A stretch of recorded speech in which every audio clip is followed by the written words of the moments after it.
Today we're going to talk about simulated annealing. This will be our last topic in discrete optimization. This is a fun algorithm. The idea comes from annealing of metals. So metals, have an atomic structure that's like a crystal lattice. And so annealing is used often to try to improve the ductility of a metal. So you heat it up, the atoms start moving around more freely, and you slowly cool it down, try to get it to a different, to crystallize at a different state, ideally a minimum energy state. There's also a quenching process. This is not simulated quenching. That's a fast cooling, and that's not going to get it generally to that, or that's going to end up in a higher energy state. So kind of a similar idea here is that we're going to try to have, you can think of the atoms moving around. They're excited as the temperature increases. They move faster. You can think of that as exploration in the optimization sense, and we slowly cool this down to try to get towards this minimum energy state. So there's more exploration early on, moving towards convergence towards the end. So, this is inspired by this. So let's do a little background first. This process is based on statistical mechanics. So unlike classical mechanics, if there's this table over here, if I wanted to move something up onto this table, I have to provide sufficient energy such that's going to happen. If I don't, it won't make it. But in statistical mechanics, I could still make it up, even though I didn't have enough energy. There's still some probability that I may jump up there. And this is described by the Boltzmann distribution, that it's a probability distribution, right? So, oops. The probability that I would occupy some energy state, and actually it's not an equality, it's a proportional to e to the, and I'm going to use the exponential so don't get our e's confused here. This is energy I'm using for e. This is a Boltzmann constant, and then don't worry, we're not going to really get into the physics here of statistical mechanics. Just want to motivate this. This is my energy state. This is temperature. And this is the Boltzmann constant. We won't need that. But this is where the idea comes from. And as you can see, from this equation, that, well, first that it's a probability distribution, and that as temperature goes up, the probability that I occupy, this higher energy state is going to decrease, but it won't go to zero. So there's still some small probability that I could transition to this higher energy state, even as the temperature is going down. Conversely, as the temperature goes up, right, there's an increased probability that I may, jump to this higher energy state. Okay, so in the optimization context, you could think of it as that the temperature provides some control on exploration. So I want temperature high early on, so there's more movement, more energy, and then slowly move that temperature down so there's less exploration, move towards convergence. If I wanted to figure out the change in energy, so this actually comes from what's called the Metropolis algorithm. This is the probability that I'm going to transition between two energy states, and that's what we're going to use here, or something based off this idea. Here's energy state 2 and energy state 1, so I'm calculating the probability that I'm going to transition between two energy states. You can see it's very closely related expression, right? Just the difference of those two things. But the only difference that we're going to make here is that this would predict that if I was going from a high energy state to a low, that the probability would be greater than 1. So we have to cap this at 1, right? It doesn't make sense to have a probability greater than 1. Okay, so this is just a little background. Let's go back to the optimization analogy here. So in the optimization sense, we're going to use this energy level as our objective function. And temperature is the parameter that the optimizer is going to control. As we said, we want it to start up high and slowly cool down as we move towards convergence. So we're going to write an expression similar to this, but we're going to get rid of this Boltzmann constant because, we're not actually trying to compute some actual probability, just motivate by a similar equational form here. And that would just, provide some sort of scale that would be arbitrary. So here's the idea, is that I'm going to start at some iteration. Let's say I'm at iteration xk. This is my design variables. There's a whole bunch of them, let's say. And I'm going to evaluate them. I want to evaluate my function at that point, okay? And what's going to happen is, actually, let me just draw this smaller. Let's say this is my current state of my design. Okay, I'm just going to encapsulate it here in this little bubble. I'm going to jump, and no, sorry, I'm trying to think how best to represent this. Maybe just xk. Okay, here's my current point, and I can evaluate the objective or the fitness, right? Because I generally need to include, I might want to include the constraint some way. We'll see, actually, we can do that maybe better without having to do fitness. So let's just say this is the objective. This is the objective function. I want to generate a new design. Okay, and so this is obviously not a gradient-based method. So the way I'm going to do it, I'm actually just going to randomly choose a new state. But this new state is not going to be random in the sense that it's going to be anywhere. It's going to be random in a neighborhood. So I'm going to jump over to this new point, x new, and we're going to say this is in the neighborhood. All that means really is that it's nearby in some sense. We don't want it to be purely random, because if it's purely random, right, the points that we choose then have no relationship to the ones we're at. So if we're making some improvements, we don't want to throw all that information away through random chance. So we want them to be at least related to where we were. So we can't really express that as an algorithm in a general sense, because every discrete problem is going to look a little different, right, in terms of what's structured. We'll see an example later of what this looks like. But the principle is that for our problem, we want to think about what does nearby mean, and randomly choose from amongst those nearby options. Okay, so we're going to randomly choose this nearby option, and we'll evaluate the objective function. Okay, if this new point is better, so in other words, the objective function is decreased, then we're just going to accept it. We're going to move to that new spot. That's going to be the new state, and then we'll go to the next iteration. Okay, so that's the main part. But if it's not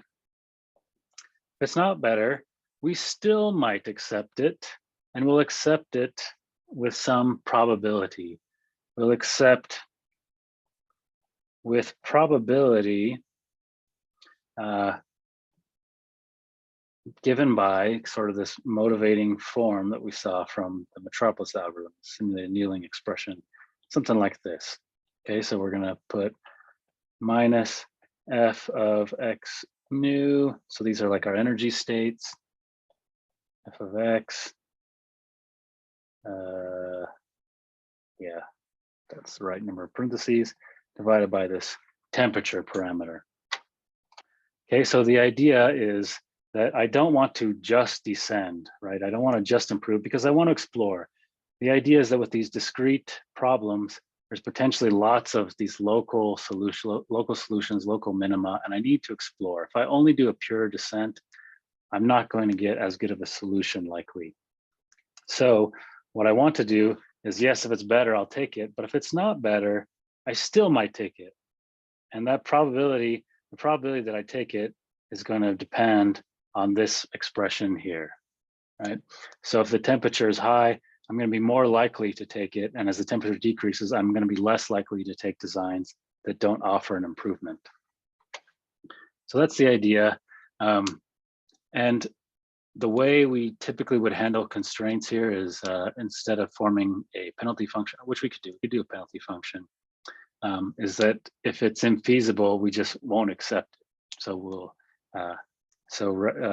in this step here, well, actually at the beginning, right, we could evaluate the constraints. If the constraints are violated, we don't accept it. We move to the next iteration. But if the constraints are satisfied, then we, compare on the objective. We could also form a penalty or some other sort of merit function. That's also an option.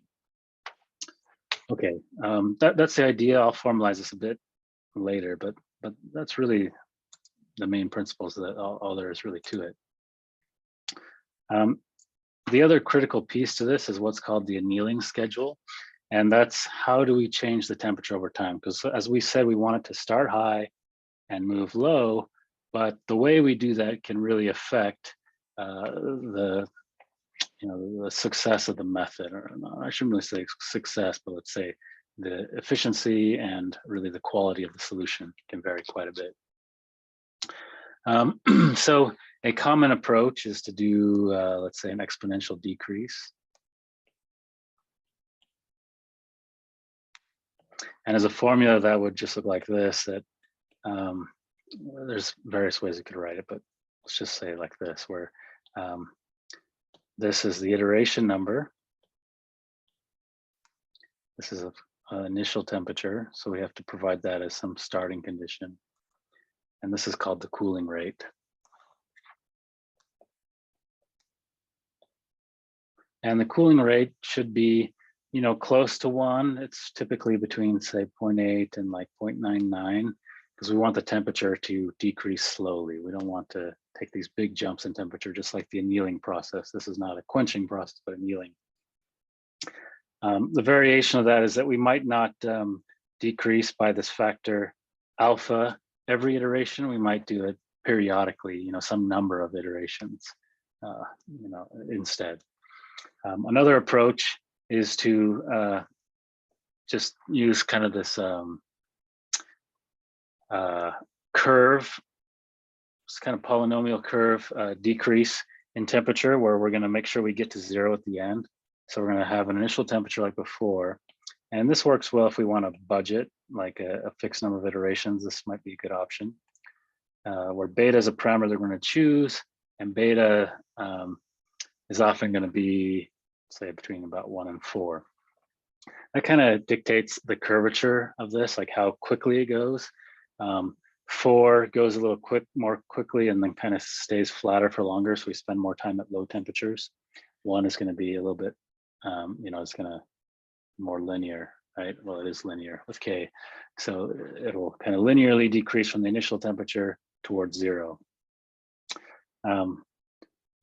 Yeah, so you can see from this expression here, once I hit K max, then this term goes to 0. So I'm guaranteed to get to 0 at the end. So that's just another option. There are lots of other variations of these, but this, like I said, is one of the main choices we have, and it's kind of a big, an important choice, because it can really affect performance. So often we have to experiment a bit, try and figure out what's a good initial temperature, what's a good sort of approach, whether one of these or the others, and what's the kind of good cooling rate or beta parameter that we use. We do want to make sure we start high enough, so there's exploration. So you want to start high enough so that this this term here, right, this energy change, like think about the maximum energy change that you could expect, and you want to have the temperature, this ratio, this temperature better be quite a bit higher than that, right? If it's too comparable, then you're unlikely to accept very many things early on, which you don't want. You want some exploration. So you want a high temperature, but you don't want it to be so high that you spend, the beginning is basically just random. Because if the temperature is really high, then you accept everything, right? And then it's just basically effectively a random search, within a neighborhood or within neighborhoods for a while. So, again, that's some experimentation is needed. And then the cooling, like we said, we want it to be slow, but these numbers kind of give you some good guidance there. All right, let me just write the algorithm formally here. So to start, we give an initial condition, initial X, as always, and we also give initial temperature. And there could be many convergence criteria, but like many gradient-free methods and discrete or I should say more like the gradient-free methods did, a common strategy is just a fixed budget of iterations. And that's what I'm going to use in my example here. So we could do like so, say for K equals 1 to K max, for example. Okay, we're just going to enter this loop.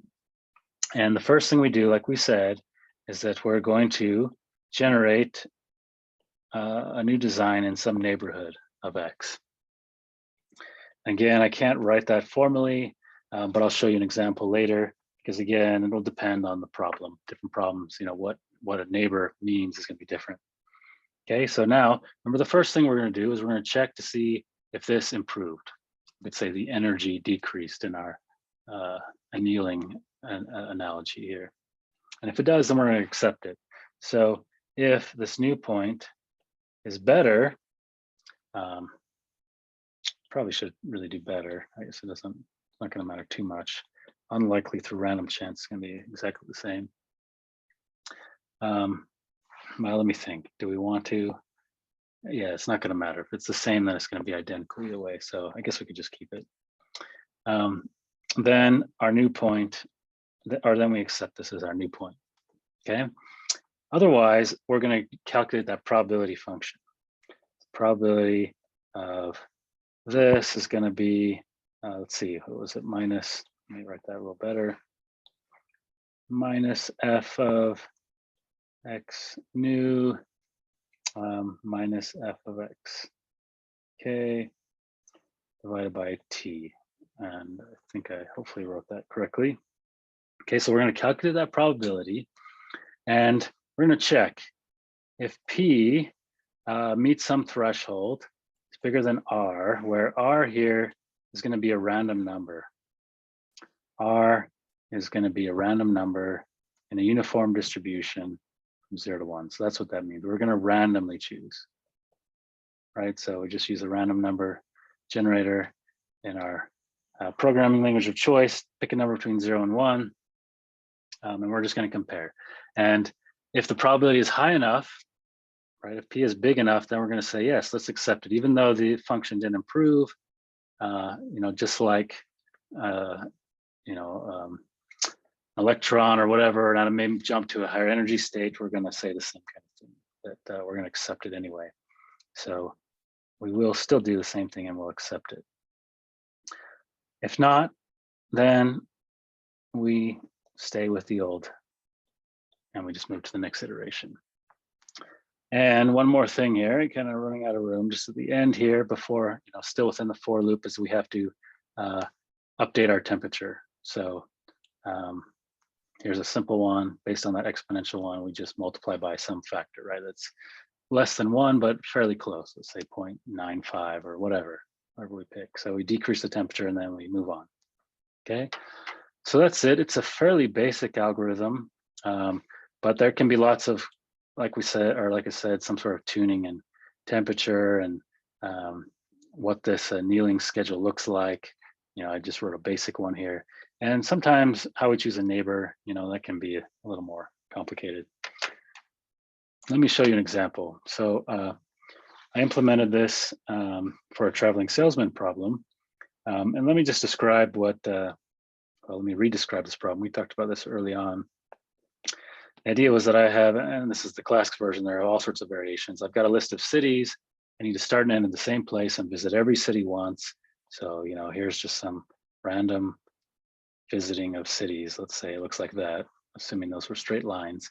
And so you could think of a design variables like this. Let's say this was 1, 2, 3, 4, 5, 6, 7, 8, 9. We just numbered the cities. So my design variables could be, we could, there's different ways we could write this, but let's say it was just the ordering that I visit these. So say 2 is my start. I probably should have started with 1. Let's just start with 1. Doesn't matter, but let's say, so 2, 3, 9.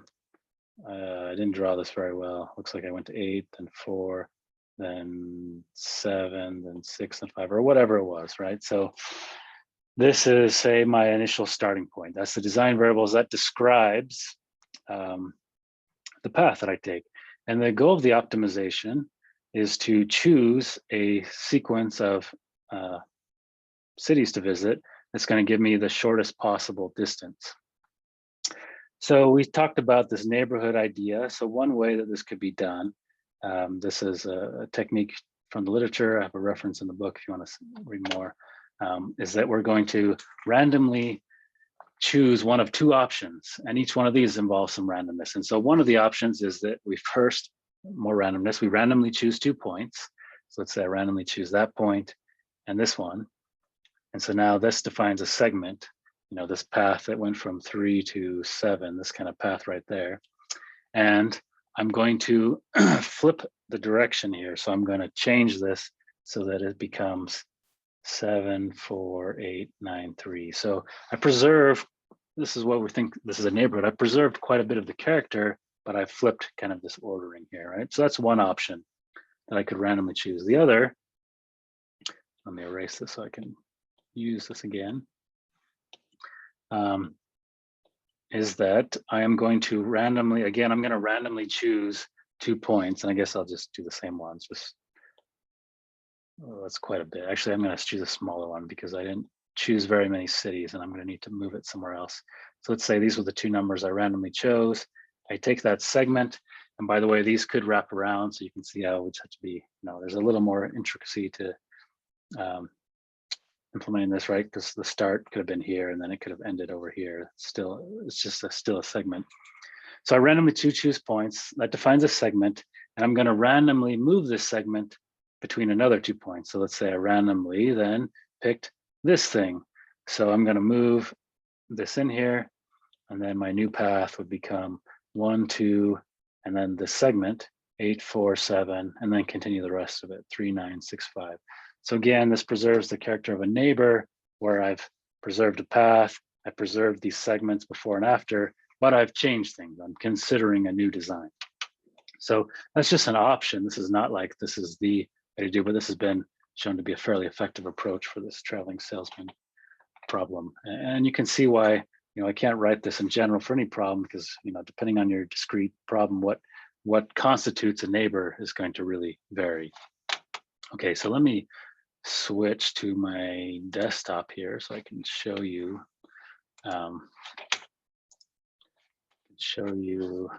hold on a second, show you this demo. Okay, so what I've got is implementation of what I just showed you for the traveling salesman problem. And I put 50 points. Remember in our first lecture on discrete optimization, we talked about how solving that exactly is you know, that's NP hard. It's like 2 to the 50, or what was it, 49 factorial combination, just an absurd number, right? So we can't solve it exactly, but with traveling salesman, we can get a really good solution.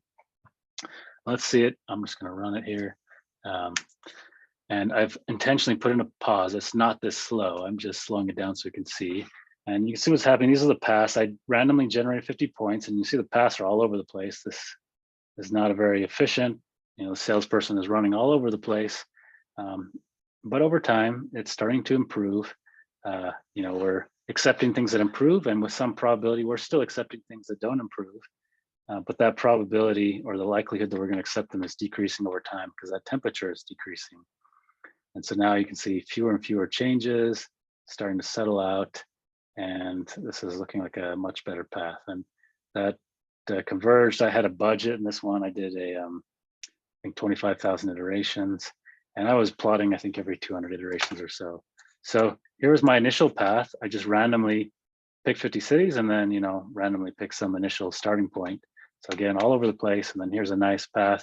If you look at the lengths, here's the distance I traveled. Initially, it was 26.2, you know, whatever units. This is just some distance. And then the optimal solution is, or not the optimal, the terminated or converged solution here is 5.69. So reduced it a lot. This is what my annealing schedule looked like. So the temperature here, I started at 10. I reduced the temperature by some factor alpha. I think I did it every 100 iterations or something like that. Let me see real quick. Yeah, I reduced it by 0.95 every 100 iterations just in this case. I found that worked well for this particular size of problem and starting points I was using. And here's the iteration history. The objective, as we said, started high. And notice, of course, or not of course, but as we mentioned, it does not monotonically decrease, right? In fact, I should show this sometime, maybe put this in the book, but if we did do that, if we only accepted decreases, we will in general, and this is of course, there's probabilistic, so we have to run many an average, but in general, it's going to be much worse. We will not get as good of solutions. And that's because, again, there are lots of sort of these local optima we can get caught up in. And so we wanted to explore. So early on, you can see this kind of jumping around a lot. Sometimes the objective's getting worse. We're exploring, but because we're only moving in neighborhoods, you know, we do tend to, like things that improve, we do accept. So it does tend to get better over time. And as the temperature decreases, we're going to jump less and less, and we're just going to decrease. And eventually you can see I'm kind of flattening out here. Let's run it once more. See, it'll be a little different this time. I think I can't remember if I fixed the random seed or not for the purpose of plotting. Yep, it's all over. It's going to go. So as we said, or as I was saying, that this problem is NP hard. So, we can never prove that we have the global optimum, but we can get some good confidence that we have a good solution because, we run it a few times and we see that our objective is very similar. And we're pretty confident that we found, if not the optimum, that we're in the neighborhood. We're within some tolerance of the optimum. So yeah, this is a different solution, right? The path is different. So this is now 5.89, but again, it's pretty close. So this worked pretty well. I run it a few more times and I start seeing numbers around there. I get pretty confident that I've found the best solution and I save the best one that I found, for example. And I should say, you may have noticed in these paths that the optimal solution doesn't cross itself. We can prove, this is just basically from just a polygon, just from a triangle theory, that the optimal path will not cross itself, at least with this classical traveling salesman problem. That doesn't mean that because it doesn't cross itself that we found the optimum. It just means that if it does cross itself like this, then for sure it's not the optimum. Let me take out the plotting so we can just run it faster now. Because I remember I put the plotting, and not just the plotting, but I put an artificial pause so we can actually see the plot. And now we'll see that it runs, and it takes about a second. We'll run it again. In fact, it would be even faster than that if I didn't plot all that stuff at the end. So, it takes less than a second, and it actually could be faster than that still, because I mentioned sort of this neighborhood thing. There's some good tricks you can use so that you only have to evaluate 4 points, no matter how big the number of cities gets, to see if that new design is going to be better. But I just did the case where I swapped it and just ran or calculated the entire path to see if it was better. So there's some inefficiencies there. So this could actually be even faster, but even still, this is a 50 city thing. Like we said, it was going to take the age of the universe to compute if we did all the combinations, but we can get a really good solution here. In a second, and as you can see, we run it a few times, we're getting more comfortable that we're getting answers that are in the neighborhood of the best solution. So that's great. Let's see. I guess I don't have to go back to the slides because there's not a picture, but I just wanted to close here with a few other thoughts. One is that although this problem was developed for discrete, it was motivated for discrete problems, it can be used for continuous problems. And we might expect that it could work well for multimodal problems for the same kind of idea that that exploration type of idea, that it's going to start with this high temperature, and so there's going to be some probability it's going to accept designs that don't necessarily improve, but that might help it find a better design later. This could be effective for continuous multimodal problems, and it can be. We'll just say that historically it's seemed to have proven to be more useful in discrete problems. It hasn't really caught on or shown to be as successful in continuous ones, but it is an option still in those continuous ones. Okay, so I think this wraps up our discussion on discrete optimization. Just to recap a few ideas, we've seen that discrete optimization problems can be very hard because of the combinatorial nature of them. And so we use various techniques. Sometimes we use techniques to make them continuous, or use rounding or dynamic rounding and things like that. We'll use heuristics like greedy methods, where it may not give us the optimum, but that's okay, right? We can still get a really good solution and something that will scale well. If we have structure, we can take advantage of it. If there's a linear or more generally a convex problem, we can use things like branch and bound, even though those work generally, but we can use them effectively, particularly with these linear problems. If there's structure like a Markov chain, we can also take advantage of that to reduce the problem into a set of simpler ones and reduce the complexity so it's not exponential. And techniques like simulated annealing. This is not a particular structure per se, but are very effective for many of these problems, like the traveling salesman, where we can do some exploration. It's a heuristic, right? We're kind of motivating on this idea, but it can be a very effective heuristic, and we can, in finite time, find good solutions to sometimes some hard problems. We talked about this a while ago. I didn't mention again in this context, but the binary genetic algorithm is another option. Tends to be generally quite a bit slower, but robust, and that sometimes can be another good option. So these are some of the main methods. There are others out there, right? There are all sorts of specialized approaches. It's an interesting field of discrete optimization, combinatorial optimization, but hopefully this gives you a good flavor of some of the tools that are out there.